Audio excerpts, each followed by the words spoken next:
Making news for landlords and tenants this month, and fair to say for landlords, fairly unwelcome news from the government.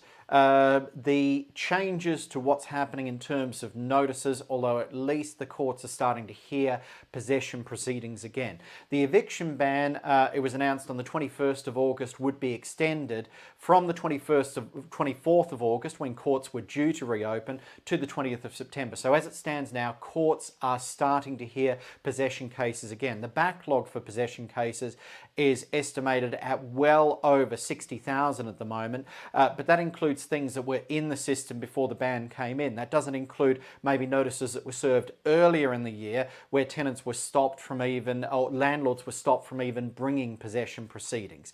Another change that has come in from the 29th of August, all notices across the UK must now be dated as 6 months notices. That goes for Section 21, the no-fault end to tenancies, which is available in England and Wales. Any notices served under the PRT regime in Scotland, but also for the majority of grounds on Section 8 notices as well. There are only two notable exceptions for Section 8 notices, and that's antisocial behaviour or a situation where rent arrears exceed 6 months. So not particularly welcome news for landlords overall. And we've been told this will be in place until the end of March 2021.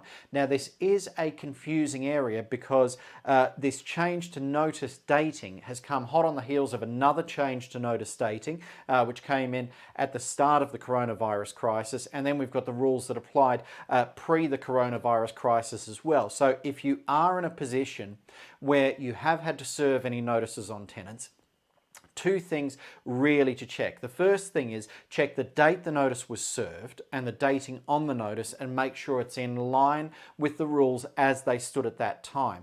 Because if that's not in line, you can't bring possession proceedings.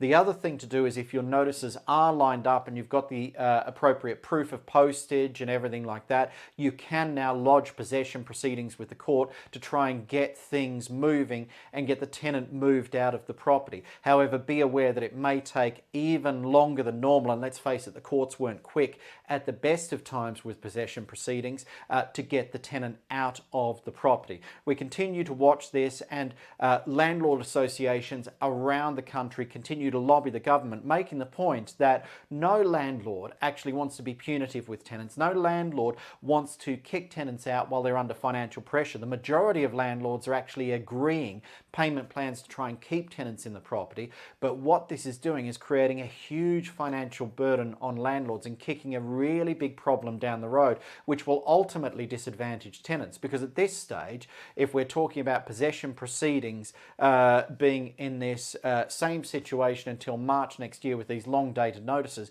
you're going to wind up with a glut of possession proceedings next year, and tenants owing a lot more money than they would have done under the previous regime.